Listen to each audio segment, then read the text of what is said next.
వెనుకబడిన రాష్ట్రమైన బీహార్ నుంచి అత్యధికంగా ఐఏఎస్లు వస్తున్నారని సీఎం రేవంత్ రెడ్డి అన్నారు. అక్కడ ప్రత్యేక శ్రద్ధ పెట్టడం వల్లే ఎక్కువ మంది ఐఏఎస్లు, ఐపీఎస్లు వస్తున్నారని పేర్కొన్నారు.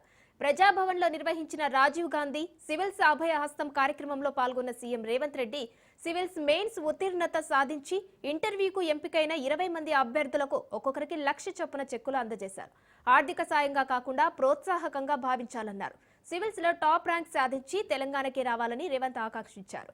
తెలంగాణ అధికారులు కేంద్రంలో ఉన్న రాష్ట్రం కోసం కృషి చేయాలని కోరారు. తమ ప్రభుత్వం వచ్చాక ఏడాదిలో 55,143 ఉద్యోగాలు ఇచ్చామని తెలిపారు. ఇది దేశంలోనే రికార్డు అన్నారు. గ్రూప్ 1 పై కుట్రలన్నీ ఛేదించి పరీక్షలు నిర్వహించామని, మార్చి 31 లోపు నియామకాలు కూడా పూర్తి చేస్తామని తెలిపారు. సింగరేణి సంస్థ నుంచి ఆర్థిక సహాయాన్ని అందించాలని మొదటి విడత ₹1,00,000 ఒక్కొక్కరికి. ₹1,00,000 సరిపోతాయంటే ఒకవేళ సరిపోకపోవచ్చు. కాకపోతే ఈ ప్రభుత్వము మాకు అండగా నిలబడ్డది, ప్రభుత్వం మమ్మల్ని ఆదుకుంటుంది అని ఒక మీలో ఆత్మవిశ్వాసాన్ని పెంచడం కోసం ఈ కార్యక్రమం చేపట్టడం జరిగింది. మీరు భవిష్యత్ కార్యాచరణను మీరు సిద్ధం చేసుకోవాలి. ఈరోజు మీరు టాప్ ర్యాంక్లో వచ్చి తెలంగాణ రాష్ట్రానికి వచ్చి సేవలు అందిస్తే మంచిది. 10 సంవత్సరాలు పేరుకపోయిన నిర్లక్ష్యాన్ని పోటీ పరీక్షలను నిర్వహించుకుంటూ ఉన్న ఖాళీలను అన్నిటిని కూడా లెక్కగట్టి 563 గ్రూప్ 1 పోస్టులకు ఇంతవరకు ఉమ్మడి రాష్ట్రంలో కూడా 563 నియామకాలు ఎప్పుడూ జరగలేదు. మొదటిసారి 563 గ్రూప్ 1 పోస్టు ఖాళీలను రాబోయే 2 నెలల మన నియామకాలు చేపట్టబోతున్నాం.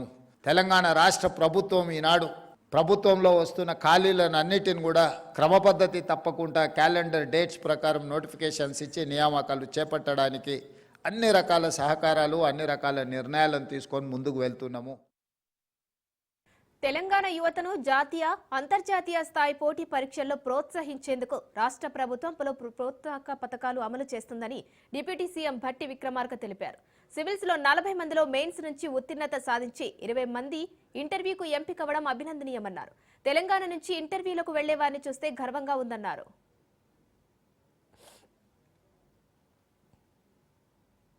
సింగరేణి కాలేజ్ సంబంధించి గతంలో ఉన్నటువంటి ప్రభుత్వ అధినేతలు సింగరేణి గురించి ఎలా చెప్పుకొని దాన్ని వాడుకొని వాళ్ళు ఏ రకంగా లబ్ధి పొందారో మీ అందరికీ తెలిసిందే. సరే, ఆ విషయాల్లోకి మేము లోతుగా వెళ్లకుండా ఒకటి మాత్రం చాలా స్పష్టంగా చెప్పదలుచుకున్నాం.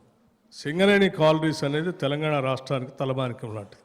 తెలంగాణ ప్రజల యొక్క ఒక గొప్ప ప్రభుత్వ రంగ సంస్థ ఇది. దీన్ని కాపాడుకోవటం, ఇందులో పనిచేసేటువంటి వాళ్ళందరి క్షేమం గురించి ఆలోచన చేయటం, వారి భవిష్యత్ తరాలకు సంబంధించి కూడా సింగరేణి కాలరీస్ సంబంధించి పునాదులు వేయటం అనేది మా అందరి బాధ్యతగా మేము భావిస్తూ ఉన్నాం. సింగరేణి కాలరీస్ని మా రాజకీయ అవసరాల కోసం, మా లబ్ధి కోసం వాడుకోవాలనేటువంటి ఆలోచన కానీ ఆశ కానీ మాకు లేదు. ఎట్టి పరిస్థితుల్లో ఈ ప్రభుత్వం సింగరేణిని నిటారుగా నిలబడి ప్రపంచంలో ధీటైనటువంటి సంస్థగా నిలబెట్టాలనేదే మా అందరి ఆలోచన.